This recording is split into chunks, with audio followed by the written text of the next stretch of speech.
श्रीकृष्णप्रेमी महाप्रभुना प्रणीतः भक्तरत्नावलिः रामानुजपद्धति वृत्तान्तमाकर्ण्य रघुद्वहस्य मत्तप्रतस्ते सचिवैश्च लङ्काम् रुरोधमार्गे रघुनायकोऽयं वन्दे तमार्यं कुलशेखराख्यं यो वैष्णवेषु दृढभक्तिममात्य मध्ये सर्पस्पदे करतलं विनिधाय कुम्भे पूरीचकार कृपया तमहं महान्तं वन्दे हरिप्रियतमं कुलशेखराख्यं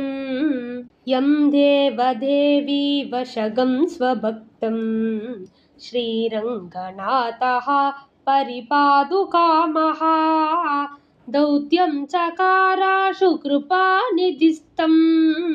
श्रीभक्तभद्रेणुम् आश्रयेऽहम् लुब्धानां धनदासानाम् अपहृत्य धनानि यः वैष्णवाराधनाञ्चक्रे परकालं तमाश्रये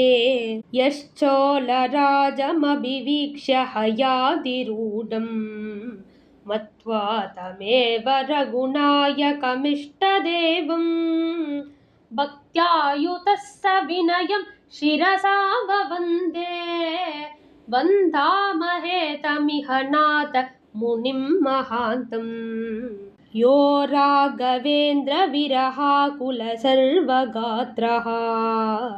तत्तापदग्धहृदयः प्रजहौ शरीरम् श्रीवैष्णवोत्तमकुलाम्बुधिपूर्णचन्द्रम्